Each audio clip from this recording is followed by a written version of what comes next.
Now, no doubt one of my favorite things to do here is to come up with different Star Wars theories or what-if scenarios, and then to, of course, make videos about them. Oftentimes, though, I come up with theories that are so off the wall or crazy or too complicated or maybe feel completely contrived, and so they never become anything more than a fleeting thought in my head. And the theory I'm about to present in this video, well, kind of started off that same way, as something too ridiculous to possibly be true. But then I thought about it a bit more and realized that maybe there is something to this. Maybe this could be the reason why Rey is so proficient or so skilled with the Force despite almost no real training of any kind. That this is the reason why, and seemingly with ease, she can do things that even the greatest Jedi Masters of the past at least had some difficulty with. Or were well beyond the ability of someone who had just discovered they were Force sensitive and what the Force even is, like Rey has. I mean, I think we all remember just how amazed Yoda looked when Luke, for even a few seconds, started to lift his X-Wing out of the swamp, and Luke had been getting training from one of, if not the greatest Jedi Masters of all time.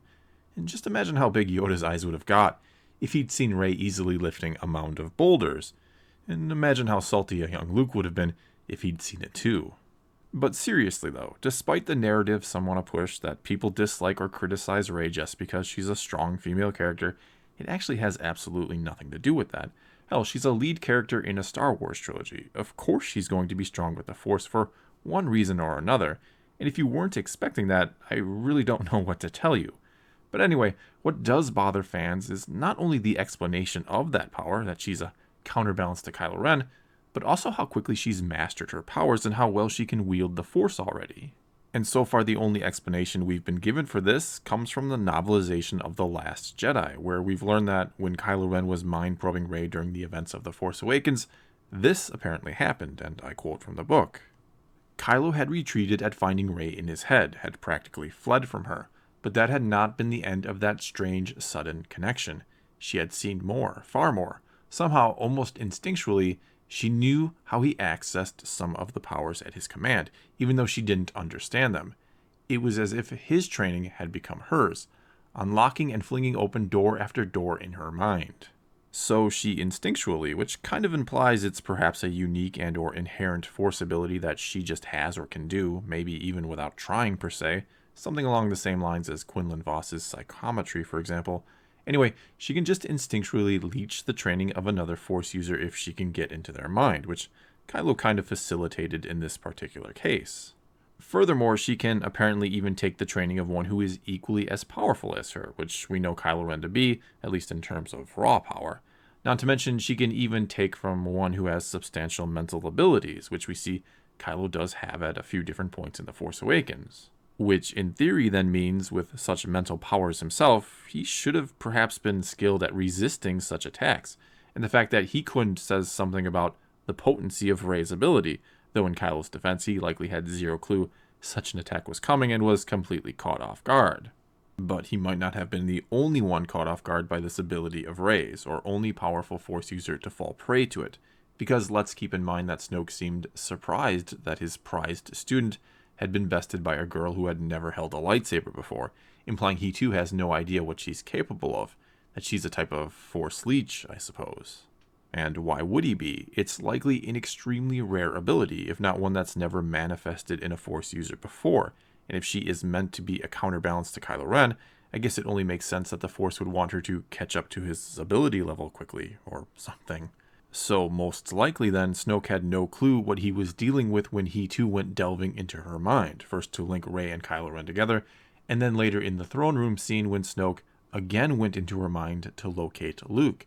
And at the same time, maybe he didn't realize that while he was doing that, because he's so hellbent on just finding Luke, she was now making his training her own.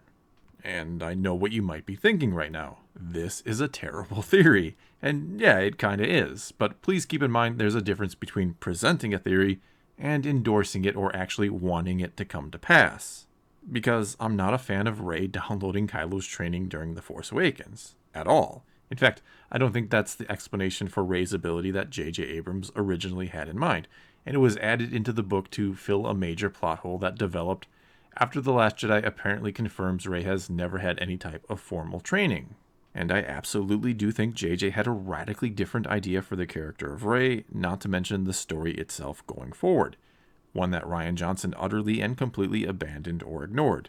And for those of you who still want to insist that J.J. Abrams and Rian Johnson were on the same page somehow, or that Johnson didn't take the story in a totally different direction from what Abrams intended, I present this short video clip. But there had to be more to justify even cutting off my telepathic communication with my sister. So, I mean, but that's my job. I mean, I'm not the one that, and there were practical things, because JJ had a much different vision for what was going to happen in 8. The first thing I said to Ryan is, I said, how are we going to explain me in my Jedi ceremonial robes when I first meet Rey? You know, things like that, to make sure that, there was a flow. So there you go. Hamill confirms that JJ had a much different vision for what was going to happen in 8, and something tells me that since Luke was indeed in his Jedi robes at the end of 7, and Hamill asked Johnson how they were going to explain that, it's clear JJ's idea was never going to have it where Luke had given up. Rather, he perhaps had trained Rey before and she'd somehow been lost, or there was some other explanation to her being so proficient with the Force, other than downloading Kylo's training Matrix style.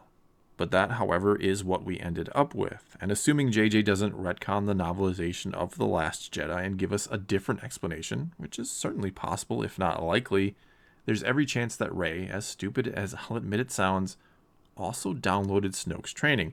In fact, there actually might be evidence for this. Starting with the fact that clearly Snoke has extremely advanced telekinetic force powers. We know this by the way he effortlessly flings Rey around during the throne room scene, oftentimes barely lifting a finger to do so. And traditionally, even Jedi Masters have had to make some sort of pronounced physical movements to use such abilities on that level. All this then means that lifting a mound of boulders, for example, might be something one as skilled as Snoke could do almost effortlessly, which Rey, of course, does towards the end of The Last Jedi. We also have the fact that Rey pretty easily bests Snoke's Praetorian Guards, her only wound in the conflict being a scratch on the arm. And when you consider there's a good chance Snoke has trained his guards to some extent, it makes sense, I guess, that she could so easily beat them once she had Snoke's training.